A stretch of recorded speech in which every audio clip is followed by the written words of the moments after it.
Ahead of House Republicans' vote on the future of Congresswoman Marjorie Taylor Greene, parents of the victims of the Parkland shooting are calling for her removal from committee assignments. In a letter to House Minority Leader Kevin McCarthy, the organization Stand with Parkland writes it's concerned about the Congresswoman's, quote, reluctance to recognize the reality of mass school shootings. The organization says her prior claims on the matter, quote, ensures she will be unable to join in efforts to prevent these tragedies from happening again.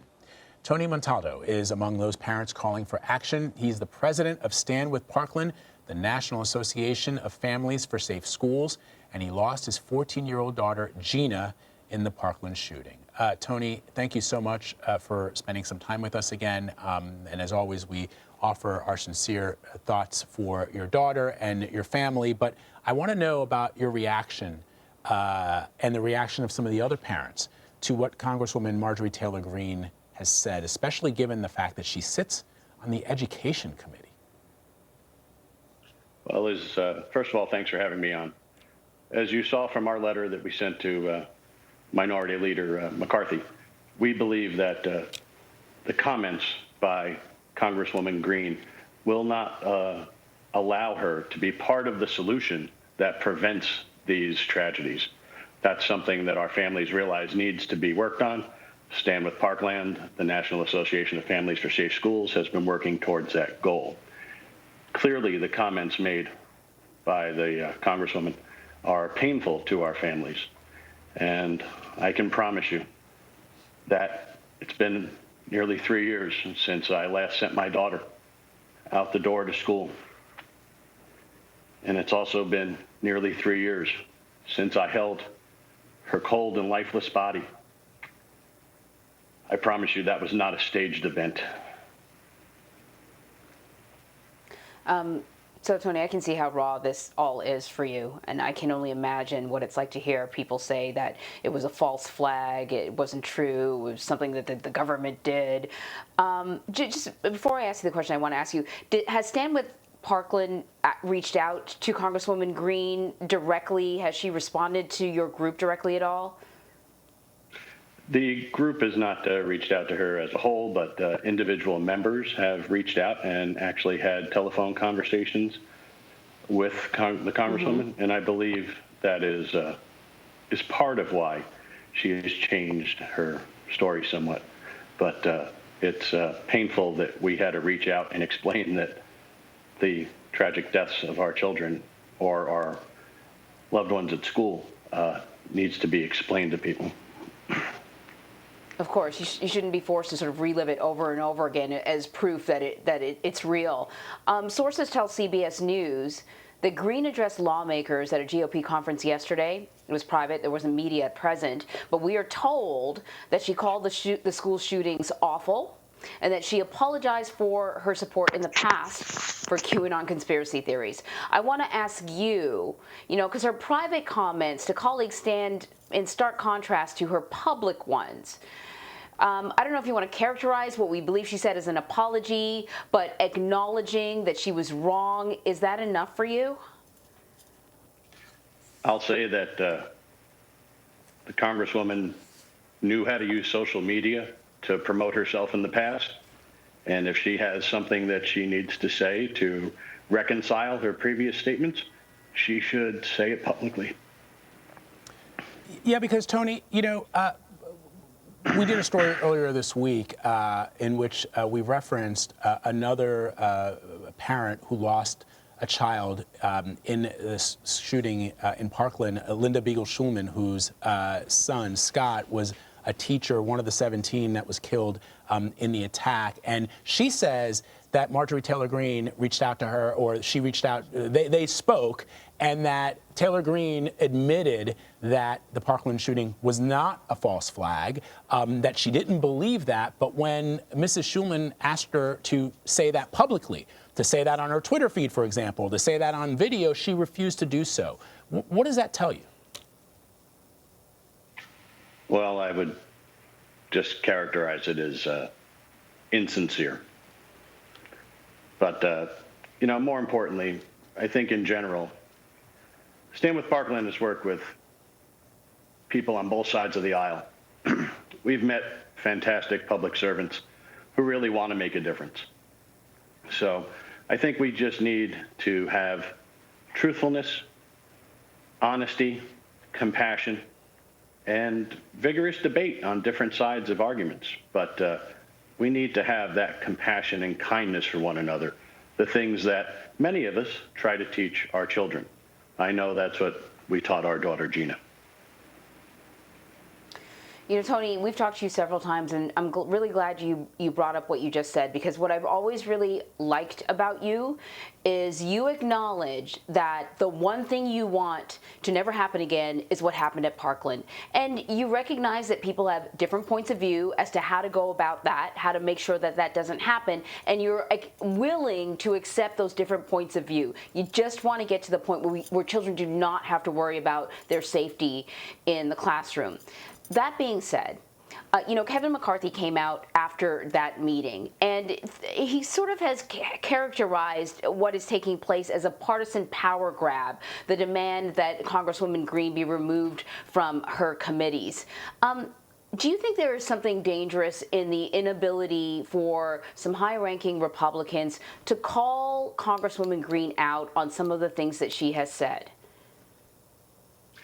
Well, I'll say this, that Stand with Parkland is a uniquely inclusive and nonpartisan group. We're focused on issues, answers, and families. We think that our elected leaders should be able to work together to find solutions to problems. It's the only way we're going to get things done. I am disappointed. Well, I'll say this. I appreciate Minority Leader McCarthy's words, but and words are important. Don't get me wrong. But what we elected all of our leaders in Congress to do is not only to say words, but to produce action. And we need action where people come together to solve complex problems. Tony, as you know, President Joe Biden is pushing to reopen a majority of schools in his first 100 days in office. Stand with Parkland is urging schools, parents, and law enforcement to remain alert to the elevated threat of targeted school attacks. You know, I don't know. I'm guessing I'm like a lot of Americans who have noticed over the course of the pandemic that we haven't seen any mass shootings in schools. And a part of me wonders, is that because kids have not been in school, we've been pretty much locked down as a country for so long. So, because the question then is, why does your group feel that there's some added vigilance necessary when students ultimately do return to in-person schooling? Well, pardon me. Last year, before the pandemic really took hold, myself and two other parents, two other dads, toured the nation with the U.S. Secret Service National Threat Assessment Center. And we were highlighting their latest report, Protecting America's Schools. In that report, they discovered that targeted school attacks occur frequently after long breaks in attendance. Clearly, COVID has given a long break in attendance to many students. While some students have been home in a comfortable and caring environment, some students haven't had that pleasure. Some students have had some difficulty in their homes. Some students who were getting mental health treatment before this have not been able to access that care. And I just caution our nation's school professionals, law enforcement, mental health professionals, and teachers that as these students return, we keep an eye on them. We look for students that are troubled and get them the help they need before they resort to any kind of violence. Stand with Parkland has a three-point tier triangle that we look at for school safety. The first is securing the campus. The next is better mental health screening and support programs. And finally, responsible firearms ownership if you choose to own one. Because all of those three things failed us that terrible February day. So we don't want to be focused just on one threat. There's many threats out there. Just yesterday, as a matter of fact, on the west coast of Florida, I believe a student brought a weapon to school, and thanks to the quick action by the school professionals and the school resource officer, they were able to lock down the campus and defuse the situation without anyone being harmed. Of course, we need a follow-up to that, in that the students that were subject to that lockdown need to be cared for and make sure they're mentally feeling okay about their own safety. And then for the student that brought the weapon to school, we need to explore why that student felt the need to do that and get to an area where we can help change the culture and climate in schools so that kids don't feel the need to have a weapon for protection. So speaking of things that are being done, the Luke and Alex School Safety Act was introduced yesterday by Senators Rick Scott and Marco Rubio and Ron Johnson. The bill was actually named in honor of two of the students who were killed in the Marjorie Stoneman Douglas shooting. What can you tell us about this? What does the legislation hope to accomplish? Well, we'll start off, first of all, by thanking not only Senators Johnson, Scott, and Rubio, who introduced it in the Senate, but also yesterday in the House, a bipartisan group of lawmakers from the Florida contingent, Representative Deutsch, Diaz-Balart, Representative Murphy, and Representative Rutherford, all joined together to reintroduce the Luke and Alex School Safety Act in the House. Now, here we are spending a majority of our conversation talking about one person who's not doing the right thing in the House, but I didn't see much play about this group of representatives that came together in a bipartisan fashion to introduce this vital act. So what this act will do is codify the existence of the federal clearinghouse of best safety practices for schools. This is something that Max Schachter testified about before the Federal Commission on School Safety. It was also included as a recommendation in the Commission report that came out in December of 2018. Then Stand with Parkland was instrumental in working with the Departments of Homeland Security, the Department of Health and Human Services, the Department of Justice, and the Department of Education to build the clearinghouse endschoolsafety.gov, which is the portal to access this. It's a one-stop shop for school safety and something that anyone charged with school safety in America should go to. It's got information on everything from COVID to changing the culture and climate in schools to assessing your physical security plan. It's also got links from there to the federal grant dollars that will help improve the structure of your school. So what the last act will do is codify that and make sure that it can be fully funded and properly funded to continue in perpetuity and be used as a tool from all educators, all teachers, all law enforcement to find ways to pick and choose the things that will help make their individual communities safe. That is wonderful news. Tony, before we let you go, it's been a while since you've been with us here at CBSN. Can you just tell us and tell our audience a little bit about Gina? That beautiful picture, that drawing that you have over your shoulder there is just so wonderful. And I recognize that perhaps some people may not know who she is and may not know about what she was able to accomplish in her short life. Can you just give us a little sense of that? Well, our daughter Gina was a fantastic kid. She was bright. She was bubbly.